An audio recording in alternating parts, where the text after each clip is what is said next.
ప్రధానంగా మీకున్న సమాచారాన్ని బట్టి అసలు ఏంది కార్మికుల సమస్యలు ప్రభుత్వం ఇచ్చినట్టు హామీలు కంటితుడుకు చర్యనా, నిజంగానే వాళ్ళు అడిగినట్టు డిమాండ్లు శాశ్వత పరిష్కారం దొరికే దిశగా ముందుకెళ్తుందా, సానుకూలంగా ప్రభుత్వం ఏమంటారు?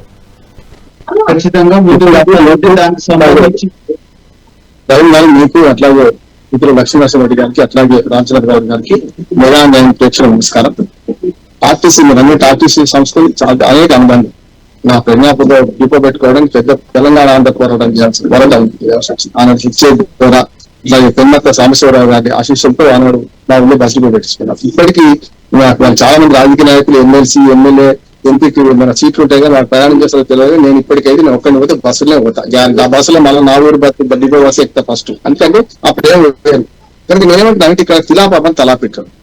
ప్రతిపక్షంలో ఉన్నప్పుడు ఏదైనా కాంగ్రెస్ బీఆర్ఎస్ అంతకుముందు తెలుగుదేశం ఉన్నా మళ్ళీ కాంగ్రెస్ ఉన్నా వీళ్ళు ఏం చేస్తారంటే ఏదైనా ఒక కార్మికుల సమ్మె జరిగినప్పుడు వాళ్ళు ప్రభుత్వం మీద ప్రతిపక్షాలను ప్రభుత్వం మీద దూరపడితే విమర్శ చేస్తారు. వాళ్ళే అధికారానికి వచ్చిన తర్వాత అనుభవానికి వస్తుంది కదా తత్వం బలపడదు అంటున్నారు. అందుకని ఇంతకుముందు లక్ష్మీనరసింహరెడ్డి గారు కాంగ్రెస్ మేనిఫెస్టో చూపిస్తే అదే అనుకుంటారు. కొన్నిసార్లు ఏమవుతుందంటే మనం సమ్మె చేసేటప్పుడు ఏమో ఇప్పుడు ప్రతిపక్షంలో కనుక వాళ్ళు బీఆర్ఎస్ కానీ ఆనాడు కాంగ్రెస్ కానీ మనకు వాళ్ళ కార్మికుల పక్షాలు ఉన్నారు. అధికారానికి వచ్చిన విషయం అర్థం సంసారం నడుపుతూ తెలుస్తుంది, బండి నడుపుతూ తెలుస్తుంది సంసారం నడుపుతూ. ఎంత బాధ్యత చెప్తున్నాడు రామచంద్రబాబు గారు అయితే లెక్కలతో సహా చెప్తున్నాడు ఇట్లా చేస్తున్నాం ఇట్లా చేస్తున్నామని. ఇప్పుడు ఇది చేస్తామని మీరు అన్నారు కదా, మరి మేనిఫెస్టో ఇచ్చింది కదా అని వీళ్ళు చెప్తున్నారు కదా, చూస్తున్నాం కదా. అందుకని అధికార పక్షంలో ఉన్నప్పుడు ఒక్క మాట, ప్రతిపక్షంలో ఉన్న ఒక మాట మాట్లాడుతుంది కనుక సమస్యలు అట్లాగే ఉంటున్నాయి కదా. ఇలా పాపం తలా పెడుతుంది ఎందుకు అంటున్నానంటే 53వ సభ జరిపినప్పుడు ఒక పెద్ద ప్రమాదం పొంచి ఉన్నది. ఇప్పుడు ఆర్టీసీకి పెద్ద ప్రమాదం చెప్తున్నారు ఈ రెండు పక్షాలు చేయక. మొట్టమొదటి మెల్లమెల్లగా ఆ ప్రజా రవాణా వ్యవస్థ కుప్పగొడుతుంది, ప్రైవేట్ వాహనాల వైపు వెళ్తున్నాం మనం. మొదటిది కరోనా వల్ల చాలా మంది చూడండి, కరోనా పీరియడ్ లో చాలా మంది కారు కొనుక్కున్నారు. 4 లక్షల కారు వచ్చింది కొత్తది కొనుక్కున్నారు. తర్వాత ఈ సమ్మె 53వ సమ్మె తర్వాత కూడా మళ్ళీ వాహనాలు కొనుగోలు ఎక్కువైంది. ఎందుకంటే ఆర్టీసీ బస్సు నడుస్తలేవు, 40 మంది ఎక్స్ప్రెస్ ఛార్జీలు పెడితే మనం ఈ పెట్రోల్ పోసుకుని పోవచ్చు కదా అనే మాటతోని అట్లా కొనుక్కున్నారు. ఇప్పుడు ప్రజా రవాణా ఏమైందంటే ధనికులు మధ్యతరగతి వాళ్ళు పోతలేదు. ఏమున్నా ఉచిత బస్సు చేయంగా మళ్ళీ మహిళలు పోతున్నారు. లేకపోతే 37-40% ఆక్యుపేషన్ మన ఆక్యుపెన్సీ రేట్ ఉంది మనకి. ఇప్పుడు ఈ సమ్మెలో ముఖ్యంగా 29 సమస్యలు లేదా ఆర్థిక సమస్యలు కావు కదా పరిష్కరించిన అంటున్నారు కదా. ఒకటి అడుగుతున్నాను నేను. గతంలో మహిళా కండక్టర్లు రాత్రి 7-8 లోపల ఇంటికి వచ్చేటట్టు ఉండాలి, రాత్రి కాకుండా ఉండాలి, గృహిణులు కదా వాళ్ళకి ఎట్లా అని కేసీఆర్ గారు మాట అన్నారు. అడిగింది ఇచ్చిండు పెట్టిండు రెండైంది. గమ్మత్ ఏంటంటే ఆనాడు వాళ్ళు అడగని ఇచ్చే ప్రయత్నం చేసిండు, అడిగినేమో ఇవ్వని పరిస్థితి ఏంటి. మీకు ఆనాడు వాళ్ళు అడిగింది ప్రధాన డిమాండ్ ఏంటి, ప్రభుత్వంలో విలీనం చేయమని, అట్లానే మాకు పాత ఏరియాస్ అని ఇవ్వమని చెప్పి దాంతో కూడా అద్దె బస్సుల సమస్య ఒకటి ప్రస్తావించి అప్పుడేమో కేసీఆర్ గారినప్పుడు ఈ ఎలక్ట్రిక్ బస్సుల సమస్య లేదు రహిందా. ఇప్పుడు సమస్య ఏంటంటే ఎలక్ట్రిక్ బస్సుల సమస్య అంటే అదైతే ఆర్టీసీ కార్మికులే తప్పంటున్నాడు. ఎందుకంటే ఎలక్ట్రిక్ బస్సులు సమాజం మాత్రం మనం కూడా మారాల్సిందే. అది దాన్ని మన అరచేయి అడ్డు పెట్టి చూడాలి ఆపనంటే దీన్ని ఆపలేమంటున్నాను. ఇవాళ ఆర్థికంగా వైబిలిటీ ఉంటుంది దానికి, అట్లాగే మెయింటెనెన్స్ వాళ్ళు చేస్తా అంటున్నారు. ముఖ్యంగా 67% కేంద్ర ప్రభుత్వం డబ్బులు ఇస్తా ఉంటుంది. మరి వచ్చేదాన్ని మనం విడిచిపెట్టుకుందామా, చేయాల్సింది. కానీ అద్దె బస్సులు పెద్ద సమస్య అంటున్నాను. అద్దె బస్సులు ఎంత అయిందంటే 1/3 అద్దె బస్సులు వచ్చినాయి. ఇప్పుడు మొత్తం బస్సులలో 6,000 బస్సులు ఏమో వీళ్ళే ఉంటే 3,000 చిల్లర బస్సులు అద్దె బస్సులు ఉన్నాయి. దాదాపు 40% అయినాయి అద్దె బస్సులు.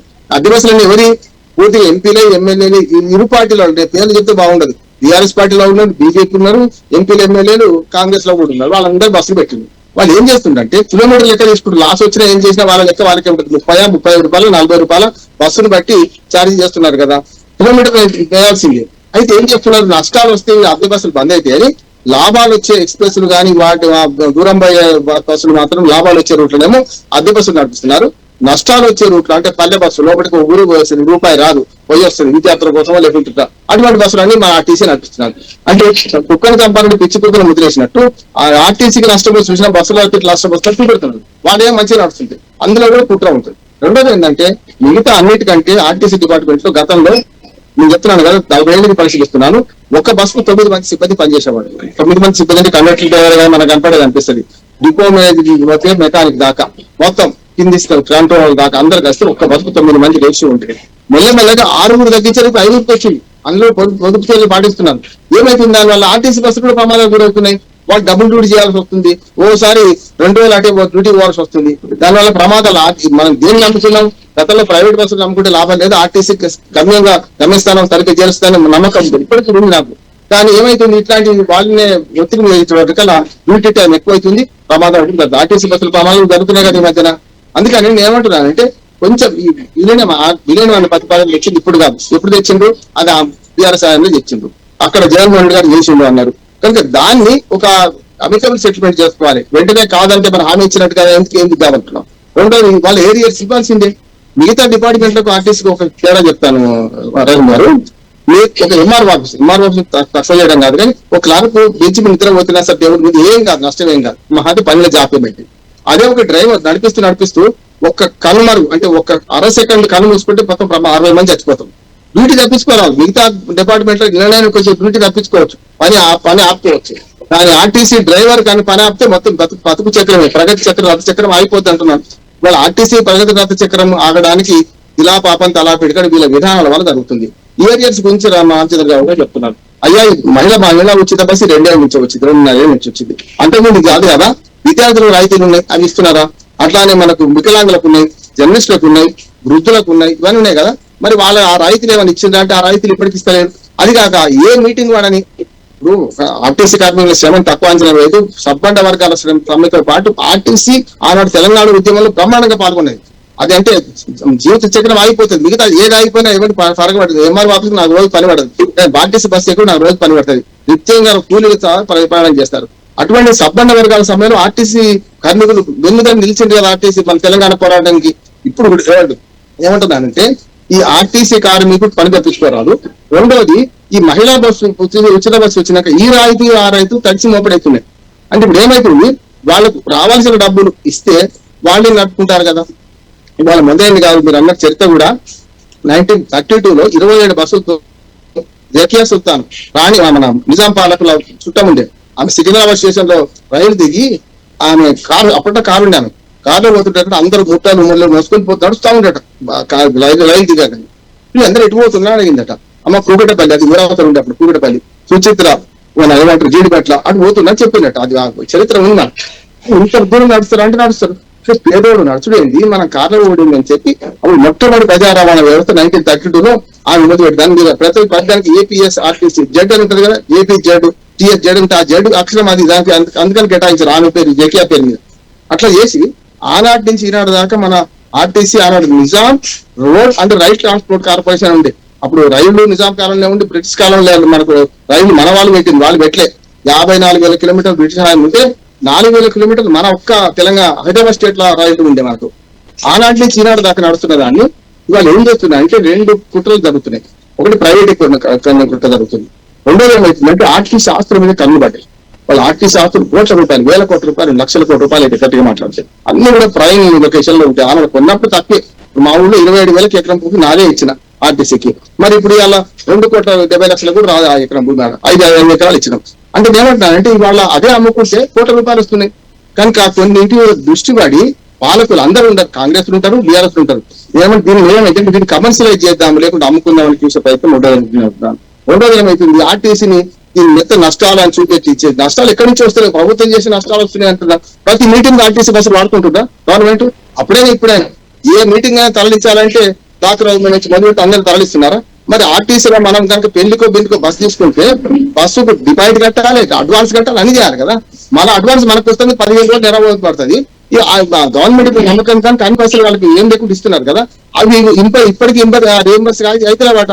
మొన్నటి మీటింగ్ మన నర్మేటి మీటింగ్ నేను తెలుసుకున్నా, నర్మేటి మీటింగ్ కూడా రియంబర్స్మెంట్ నర్మేటి ఎక్కడిది అసలు ప్రభుత్వం పెట్టి 2 ఏళ్లలో సగం పైసలు కూడా రాలేదట. ఏది ప్రభుత్వ కార్యకలాపాలకు మహిళలను ఇతర తరలించే ఏర్పాటు చేసినా కూడా రాలేదంటే డబ్బులు. అందుకని ఇప్పుడు ఏమైతుంది, ఇవన్నీ ఒక ఎత్తు అయితే కొన్ని ఆర్థిక సమస్యలు ఏమి ఉంటాయి రాహుల్ గారు. నేను చెప్పాను కదా, మహిళలు 7 గంటల వరకు ఇంటికి పెట్టేది చేసే దానికి ఆర్థిక ఏమైనా అవసరం అయితే డ్యూటీ చేంజ్ చేయాలి, డ్యూటీలో కొంచెం మార్పు చేయాలి, అది కూడా చేయలేకపోతుంటా. అట్లానే ప్రైవేట్ బస్సుల విషయంలో కూడా మీరు అన్ని బస్సులు సమాధానం చూడండి, మెల్లమెల్లగా ప్రైవేట్ బస్సులు తగ్గించండి. నిజంగా చెప్పాలంటే మీరు ఇచ్చే రాయితీలు మొత్తం ఇచ్చేస్తే 3,000 బస్సులు కొనుక్కోవచ్చు. 3,000 కొత్త బస్సులు వస్తాయి. మీరు అన్న రాయితీలు ఇచ్చేసేయండి, కొత్త బస్సులు 3,000 తెచ్చుకోవచ్చు. ఎందుకు తెచ్చుకుంటలేదు అంటే ఏమన్నట్టు మెల్లమెల్లగా ప్రైవేట్ పెత్తనం పోయి ఇప్పుడు 55,000 ఉద్యోగుల నుంచి 40,000 ఉద్యోగులు చేరిండు. రిటైర్ అయినట్టు అటే మళ్ళీ కొత్తగా రిక్రూట్మెంట్ చేసింది అంటున్నారు. ఇంకోటి ప్రైవేట్ మీరు ప్రభుత్వాలు విలీనం చేసుకుంటారా చేసుకోరా మాకు సంబంధం లేదు. ప్రభుత్వ ఉద్యోగులతో పాటు సమాన జీతాలు ఇవ్వరాదు. పెన్షన్ ఇట్లాగే వీకినాయి, పెన్షన్ లేవు. ఆర్టీసీ కార్మికులు మొదటి నుంచి పెన్షన్ లేవు, ఇప్పుడు కాదు. ఈ ఓల్డ్ పెన్షన్ విధానాన్ని తీసేసి 2004 నుంచి న్యూ పెన్షన్ విధానం వచ్చినప్పుడు అంతకంటే ముందు లేదు ఇప్పుడు లేదు ఆర్టీసీకి. వాళ్ళు ఏమడుగుతున్నారు? న్యాయమైన కోరికలు అడుగుతున్నారు, సేవ చేస్తున్నా మాకు డబ్బులు ఇవ్వండి అంటున్నారు. అది తప్పేట్లయితే అంటున్నారు. అప్పుడేమి ఇప్పుడు ప్రభుత్వం మీరు ఇచ్చిన మేనిఫెస్టో ప్రకారం ఆ 3 కోరికలను కొంచెం వాయిదా వేస్తున్నా సరే వాటిని ఒప్పించే ప్రయత్నం చేయండి. రాతపూర్వకంగా ఒక్క మాట చెప్పించారు, వాళ్ళు రాతపూర్వకంగా ఇవ్వమంటున్నారు. రహీం గారు, వీళ్ళు నోటి మాట చెప్తాను, నోటి మాట చెప్తే ప్రత్యేక హోదా ఆంధ్రప్రదేశ్ దక్కనట్టే, నోటి మాట చెప్తే మన మహిళా బిల్లు ఓడిపోయినట్టే. ఇది కూడా గట్టి అవుతుంది అంటున్నాడు. ఎందుకంటే హామీకి ఎవరు దిగిస్తాడు? ఇప్పుడు వాళ్ళు అంటే రేపు పోతారు, అయిపోతుంది. కనుక అట్లా కాదు. ఆర్టీసీ కార్మికులకు ఏదైతే ఒప్పందం కుదుర్చుకుంటారో రాతపూర్వకంగా ఏంటి, దయచేసి ఇంకొక మాట నేను విజ్ఞప్తి చేస్తున్నా. ఆర్టీసీ కార్మికులు శంకర్ గౌడ్ తో సహా చనిపోయింది ఆయన. అటువంటి పరిస్థితులకు మీరు అందరు బలిగాకండి, ఉండి పోరాడండి. మన మనుషులు ఉంటే కదా పోరాడేది, చచ్చిపోయి ఏం సాధిస్తాం? పిల్లలకు అన్యాయం చేసిపోయినట్టే కదా. ఆర్టీసీ కార్మికులకు నిరాశ పడకండి, కొట్లాడదాం. అందరం ప్రభుత్వం కాంగ్రెస్ పార్టీతో అందరం మేము ఉన్నాం. వాళ్ళ కాకపోతే రేపు అయితే రేపు వెలుగు అవుతుంది, సమస్య పరిష్కారం అయితే. దయచేసి ఆత్మహత్య చేసుకోవద్దని మన మేఘా విజ్ఞప్తి చేస్తున్నాడు. రైట్ రామన్ గారు. ఓకే.